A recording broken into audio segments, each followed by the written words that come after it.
Thank you for choosing Keg Creek Water Sports for your jet ski rental.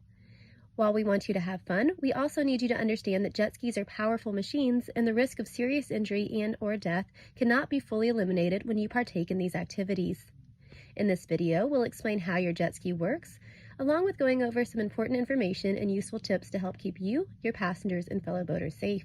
When you arrive for your rental, you'll be asked to fill out a waiver along with answering a short test. Then we'll go over all the things that you need to be legal on your jet ski. You also need to mark your location before setting out on your jet ski adventure so that you can find your way back to us. Jet skis are also required to have a kill switch. The key is going to be attached to your lanyard. Make sure that lanyard's attached to your wrist or life jacket at all times.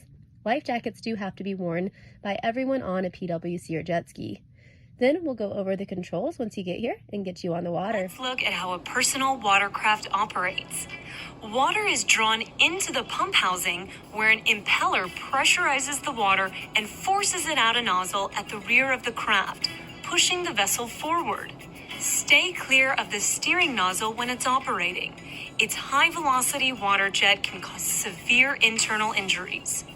For this reason, anyone riding a personal watercraft should wear a wetsuit or other clothing that provides similar protection. On all personal watercraft, the nozzle is also the steering mechanism. You steer by changing the direction of the nozzle. And on this type of vessel, you need power to steer. If you allow the engine to return to idle or shut off while you're in the process of maneuvering, you will lose all steering control. You'll just keep going in the direction you were headed before you lost. Now that you have a basic understanding of how the jet ski works, we're going to go over some ways to damage the jet ski. We don't want that, and you don't want that either, because it means that you'll probably lose your security deposit or get some additional charges. So the number one thing that we see that we have to replace is the impellers. So basically, like that video said, water's drawn through an intake grate at the bottom of your jet ski and pushed out here. So never drive, operate, or have your jet ski on at any capacity in less than 4 feet of water. If you operate in less than 4 feet of water, you can also suck up rocks, sticks, sand, anything on the lake floor, and that doesn't typically make it through here like water does. It gets stuck and jammed up. Sometimes it'll cut your jet ski completely and totally off, or sometimes it'll make a really bad vibration because something's stuck and rotating around with this impeller. So you can see your impeller attached to your drive shaft, and then it goes through some channels here. And this is an impeller that's actually in the housing unit, so there's not a whole lot of room to get through here. So rocks and sticks will get stuck in here, render your jet ski completely and totally non-operational, or damage it to where they need to be replaced, because these are delicately balanced on your drive shaft. If they're not delicately balanced, you can actually bend or break this drive shaft. You also don't want to run over any loose ropes or straps. They'll get wrapped around your drive shaft, and if you continue to try to drive, you'll actually bend or break your drive shaft. So this is all located in here, which I kind of talked about. This is your steering nozzle. You can see actually this at the end here, which you saw on the housing unit, and your impeller is in here. This is your skid plate. It protects all of that, and your water is actually drawn through the intake grate back here.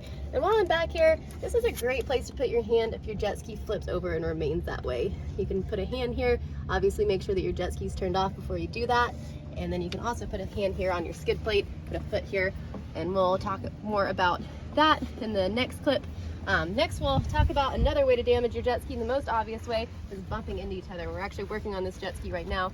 These both have a lot of damages. These have damages from bumping into other boats or skis that we're fixing. You want to stay 100 feet away from all other boats or jet skis when operating over idle speed. It's the law. You also want to stay at least 10 feet apart from each other, even if you're less than idle speed. It's fiberglass. It's more susceptible to damage than you realize. Also, if you beach it, like in any rocks or stumps, you can damage the bottom of the hole as well. So make sure that wherever you're beaching it at, you want to make sure that it's soft mud, sand, anything that's not going to damage this, because it is fiberglass and it damages easily, and you will be charged for anything that happens to it while it's in your possession. There's even a clause in your waiver that in case anybody that you let ride it damages, you're still responsible. If your PWC flips over and remains that way, it's important you know the correct way to right it. For starters, make sure your engine's off. If it's not, pull the lanyard attached to your person until the kill switch comes out of the jet ski. Then you're going to want to work on flipping it back. To do this, you can grab the metal bars running across your water intake grate, along with the side of the skid plate protecting your steering nozzle. Also, use your legs. Put a foot up on the gunwale or rub rail that runs around your jet ski. While pushing down with your foot, pulled towards you. It's important you do this from the right rear of your jet ski, pulling it clockwise. If you flip it to the left or counterclockwise, you can get water in the air intake, which can force your jet ski into an early retirement. It is important to note that jet skis are more susceptible to flipping or tipping the more weight you add. Never exceed your watercraft's maximum weight or maximum persons. It's unlawful to do so. Once everyone is reboarded from the back, keeping their weight centered, reattach your kill switch, and then you're good to go. You're boarding your jet ski from the beach, walk your jet ski out until you're over 4 feet deep. Climb on from the back, and you're good to start your engine. The same goes when you're coming back in. Go ahead and shut your engine off at 4 feet and coast the rest of the way in. 100-foot law applies to all motorized watercraft and states that you must be 100 feet from all other watercraft, shoreline, or people when operating over idle speed. Idle speed means not engaging your throttle. Even at idle speed, you're going 2 to 5 miles an hour. Keep in mind that when you release your throttle or at idle speed, you have little to no steering control, and even bumping at slow speeds can cause damage that you'll be responsible for. Avoid unpredictable maneuvers that make it hard for people to judge what your next move will be, and scan the water constantly, making sure you're aware of your surroundings. It's important to note that your PWC doesn't have brakes and there's no way to come to an abrupt stop. Releasing the throttle won't stop the forward momentum of your ski. In an emergency situation, the best course of action is always steering away from the threat of a collision. All right, so in closing, remember, never drive, operate, turn on your jet ski or have it on at any capacity in less than 4 feet of water. If you do drive it in less than 4 feet of water or have it on, leave it on, you do run the risk of sucking up rocks, stick, sand, which damage that impeller, and there goes your damage deposit. Also remember the 100-foot law is going to help keep you safe. Keep in mind that if you are on an open jet ski, if another boat or jet ski hits you, you can lose limbs. And we've had somebody almost decapitate his friend by running up the back of a jet ski. So remember, if you get into an accident, the risk of serious injury and death is pretty likely.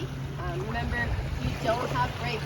So the best way to avoid a collision, if there is a threat of a collision, is throttling away from it. Remember to apply throttle on your turns or you will lose your turning capability if you let off this throttle. Also make sure that even at slow speeds, you're staying at least 10 feet apart. Waves can come out of nowhere and knock you into each other. You charge at least $100 if there's any signs that you hit each other, another ski, another boat, if there's any damage at all. Also remember to check out the Georgia boat rental safety video.